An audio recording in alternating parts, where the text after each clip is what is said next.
thank you for joining us. Coach, I think maybe have you start with the opening statement and then we'll just open it up to some questions. Yeah, it's good first game for us. We're really just getting started, 4 days of practice. You could see the rust on the offensive end. A lot of turnovers in that first half especially. But I loved the defensive intensity and the work on the glass. So it was a good first effort, and we needed to set a tone for how we want to play, and I think we did that. All right, great, thanks. Questions? I'll give you the mic, and then if you could just do name and outlet. We'll start with Tim. Tim Reynolds with the AP. Steve, it's kind of ridiculous that you're going to have all-stars as your entire second unit, but that's the makeup of this team. I don't find it ridiculous. So I think it's actually pretty good actually for you. Yeah. Just how would you assess the way the quote-unquote second unit? Yeah, they were great. I mean, slow start, which wasn't surprising given that we're just getting started here. But I love the second group and the defense picking up the pace for us in transition. They made a few good plays there to defensively to really kind of jumpstart our offense, and that got us into the game. Joe Barton, The Athletic. Steve, you've already warned me a couple times about lineups and not to look too much into them. Yeah. But what went into the first group that you put out there, and especially with Drew, just given how guard heavy Canada seems to be? Yeah, I mean, it's you kind of can't go wrong picking a starting lineup, with this group. So I think I told you guys the other day I'm going to do something different. The next 2 games, we're going to just look at a few different combinations before we settle on anything. But we wanted to establish Joel early in the game, knowing Canada didn't have a lot of size. We didn't really do that. They pressured us into some turnovers. But we liked the combination of those 4 guys. We liked Drew guarding Shea. And then we wanted to play Bam and Anthony Davis together with the second group and see what that looked like. So we'll continue to experiment as we go. Jeff Zogett, USA Today. Steph, I know you had played FIBA World Cup ball before, but getting back into this Olympic swing, what were your impressions of how you played out there tonight? But then also what you're seeing in the lineups and groups you have going out there. Yeah, I mean, this is always a fun format when you get this collection of guys together, and it's a test and it's a challenge to try to figure out, like Coach said, just the chemistry, just the flow and the rhythm, especially on offense, because there's a temptation to defer, there's a temptation to overthink every possession because everybody can make a play, and when you have an advantage, you just try to keep the game as simple as possible. That first unit, we struggled with that. Then once we got settled in, it seemed like everybody got a little bit more comfortable as we got deeper into the game, and hopefully the next 4 exhibition games we have, you'll see more progress. So it's just nice to get your legs underneath you and play some meaningful basketball in July. Like that's always fun. I just love hooping.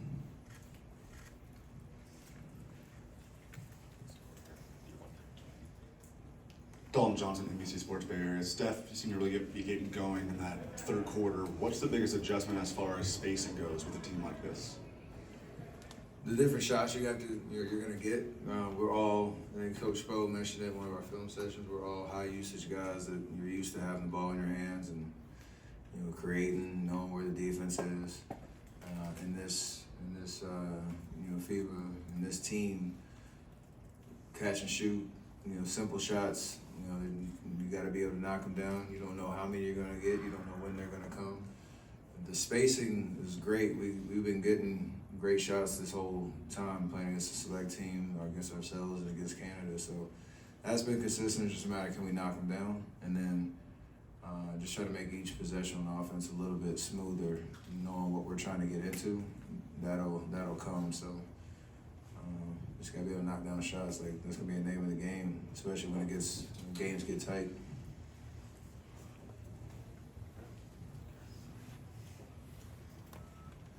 Steph, can you take us through the N1 that led to the pose that went very quickly viral on the floor?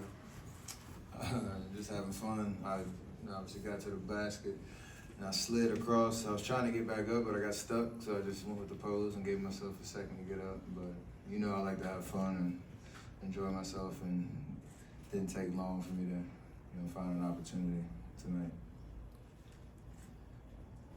I guess I have a question for both of you. For Steve, how did you think Drew did on Shea tonight?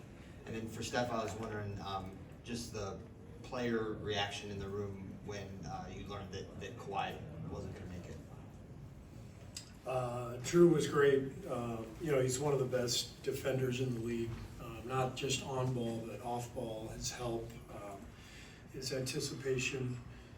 But I thought that was, one of the keys to the game was just the collective ball pressure that our guys, had and out there. And Drew obviously leads the way in that regard. But if we can get all of our guys, pressuring the ball, we've got big guys behind the play who can, clean things up, and it should be a good combination for our defense.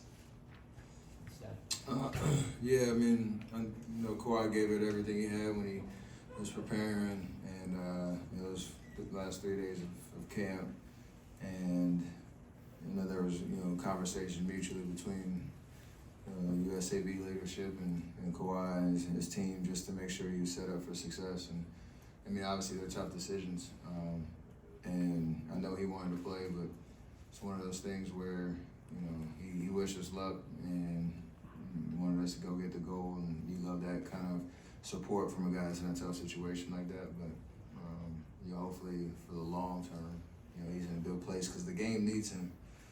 And when he's not out there, you miss an all-time great player. So we hope that he's ready for the season. Warren Weisfeld, The Guardian. Steve, question for you. As you go to these FIBA competitions every couple of years, I'm wondering just how have you seen the level of competition rise each year, and what are you anticipating from these games? Well, we're just seeing more and more NBA players on the court. I mean, Canada, every guy that they put out there, their top 10 guys are all NBA players. So when last year we played Germany, they beat us in the semifinals. They had 5 or 6 NBA players, and what all of these teams have now is more and more talent to go with the continuity that they have with these guys playing every summer, whereas our teams tended to change. So the challenge for us is really to come together as a team quickly, because we're not used to playing together, and embrace the challenge that these other teams are getting better and better every year. Vince Goodwill, Yahoo Sports. This is for either of you. Last night you had the 50-year celebration of USA basketball. It looked like a really nice event. What did it mean for President Obama to be there, the lineage of USA basketball, to be celebrated all in one room in one night?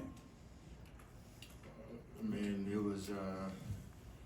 it was cool to be a fan for a hot second, and looking at all the history of USAB sports on both the men's and women's side, all the people you looked up to growing up in the game, who've had iconic moments, legendary moments, and have shaped what USA basketball really means and the dominance that we've had. So to see that collection of people, coaches, players, my favorite, I got to see Lenny Wilkins, who used to coach my dad back in Toronto, and it was just like a really cool vibe of just celebrating, basketball history. And then to have, President Obama come, and, he's great with the microphone and really inspiring with his words. And it was cool to set us off into this journey this summer with celebrating the 50 years of USAB and what we're trying to do this summer. So I got goosebumps while he was talking. I got goosebumps watching, who all was in the room. And it makes you feel good about who you represent, so it's cool. How do you deliver a strong message to you guys? Say what? How do you deliver a strong message to you guys? Yeah, just about what representing your country means, the opportunity of what sports brings people together, and the fact that we have an opportunity to do something special to inspire hope and inspiration by just striving for excellence. Like we win, we want us to win, and that's what the U.S. has been known for. He didn't put any extra pressure on us. Or anything like that, but it was a great message. It was nice to, some guys, it was our first time meeting them. It's great to see him. I hadn't seen him in a long time, so very, very special night all the way around. All right, thanks everyone. Canada's here. Thanks, guys.